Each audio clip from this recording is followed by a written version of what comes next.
We are here with Chris Phillips from 1% Lists.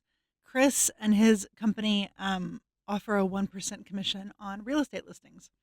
And this is a big deal. If you've ever sold your home, you know what a big deal this is.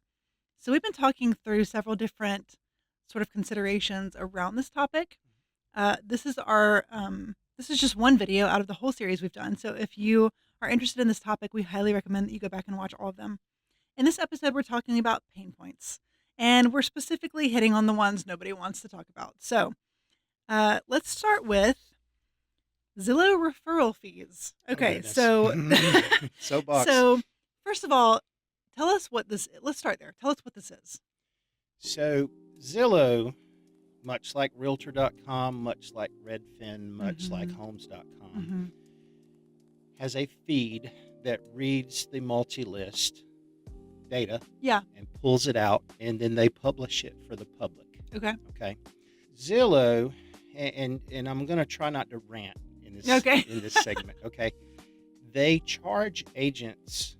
It used to be exorbitant thousands of dollar fees to buy leads that they send them. Okay. Most recently, they've started this model where they have flex agents, and they don't charge the monthly fee. They charge a 40% referral at closing. That's not disclosed in any print that I can read to the public. Okay. So when you as a buyer or even a seller click on that listing and you contact agent, there are so many hidden fees packed into this transaction that you're doing that you don't know about that it will make you angry. And just to be clear, who pays those fees? Those fees are paid by the real estate brokerage, the agent, if you will, that gets the lead. Okay. And they get graded on how fast they call and how well they stay in contact. Graded by Zillow. By Zillow. Okay. By Veterans United. Okay, which is not affiliated with the VA in any shape, form, or fashion. Really? No. That's misleading. It's a name. It is in their fine print that they're not affiliated. Okay. Full disclosure, I've managed one of their branches in the past. Oh, really? Yeah. Okay. Yeah. Interesting. Okay, so I'm sorry I interrupted you. Keep going. That's fine. So Realtor.com and Homes.com are similar, but Zillow is the behemoth. Okay. I mentioned in a previous episode about how there was a lawsuit that came down a couple of years ago between the Department of Justice and the National Association of Realtors. Part of that lawsuit, the main focus of the lawsuit was to teach the public and to decouple, if you will, buyer and seller fees, so that the public could try to understand that there are two sides to the transaction, and that the seller's not automatically obligated to pay the buyer's side. Right. It's still fairly customary that they do, but it's not. It doesn't happen every day. Another point in that lawsuit was disclosure. And when given the choice to disclose, the NAR body that sort of governs the code of ethics and the rules and regulations surrounding MLS membership, etc., has chosen not to in a lot of instances. And it's just really not right. The public deserves to know that when they click this button, somebody's getting paid 40% for publishing that photo online that you clicked on. Wow. And you cannot tell me that doesn't affect the cost of the transaction. Yeah, of course it does. Yeah. Absolutely. And we don't participate in any of that. And we get our customers direct from either our ground game or our social presence and advertising, billboards, things like that. And so those fees aren't packed into our listings, which is another reason we can afford to discount. Yeah. That makes a lot of sense. Yes. I had no idea. Wow. Okay. Nobody does. No. What other industry secrets do you think homeowners need to know about?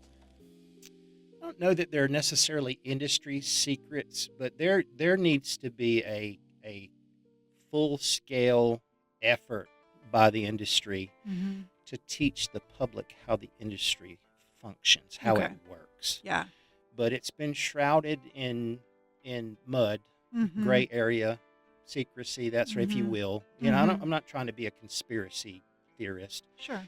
but a confused mind sort of accepts the norm sometimes. Yeah.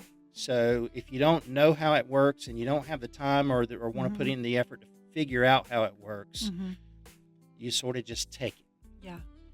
And I feel like the education of the public really needs to happen. There are two sides to a commission. Yeah. There's a seller side and a buyer side. Mhm. And although the seller will agree in most instances to pay the buyer side, Mhm. it's not required. Yeah. It's always been sort of customary, if you will. There's that word Yeah. traditional again. It's a little bit of a carrot, right? Yes, Yeah. absolutely. Mhm. Absolutely. Mhm. So that's the big thing. Some of the other things are nuanced. I mean, like a VA loan, Yeah, if it's you how will. we talked about that in another episode. If you haven't seen this, we go into VA loans in another episode pretty thoroughly. But tell me about what you're bringing up now. And again, I love most of my peers, but Yeah. there is an education component sometimes in this industry where people just go past the test and they print some business cards and all of a sudden they're a professional. A lot of times agents don't know how things function. Yeah. And let's just say you get a VA deal on a house that doesn't appraise. Mm. Sometimes that happens. Mm-hmm. And you go to the seller and you say, hey, your house didn't appraise. If you want it to sell, you got to come down on the price. Mm-hmm. When that's not exactly always true. Mm. You can fight a VA appraisal with the VA by filing a simple form. Now, it has to be at the buyer's request. Okay. But if the buyer loves the house and the bedrooms are big enough and the yard's flat enough and it's got a play set in the backyard, they want the house. And they Yeah. wouldn't have agreed to pay for it had they not thought it was worth Yeah. what they agreed to pay Right. for. And you can hire 3 or 4 appraisers and get 3 or 4 different values every day of the week and twice on Sunday. So that veteran signs a piece of paper. It gets sent to the regional loan center, and 82 or 3% of the time, I think is the most recent stat, the VA grants the value, and the deal goes forth just like it was negotiated Wow. originally. And how long does that process take typically? They state 5 or 6 business days. It can be 1 or 2, and So it it's can not be that long, it's really. not that long. Yeah. Not that long at all. Okay. And it works so many times. Hmm. So you've obviously handled this. What is your success rate like with this kind of thing? I've filed this. It's called a reconsideration of value. Okay. I have filed 23 or 24 of those in the last 2 years. Okay. And we've been denied one time. Okay. One time. Elsewise, they have all been granted. Wow. Every single one of them. It's a pretty good track record. It's pretty good. Yeah. That's not anything except just knowing how it works. Which is a lot of power. I mean, Sure. Knowledge is power, right? Sure. So just understanding the process. And you have how many years of experience in this business? In the lending business, 5. Okay. But 36 or 37 since I was originally licensed in real Yeah. estate. And I'm sure you've picked up a lot about lending even before you were licensed to do it. Sure. So, Sure. yeah. So speaking of things kind of along this topic, what are some of your frustration points just about the industry in general, and how are you navigating things differently because of that frustration? I get frustrated when I hear a brand new agent who took in Georgia, the 75-hour course, in Alabama, the 60-hour course, and then maybe the post license that comes after that.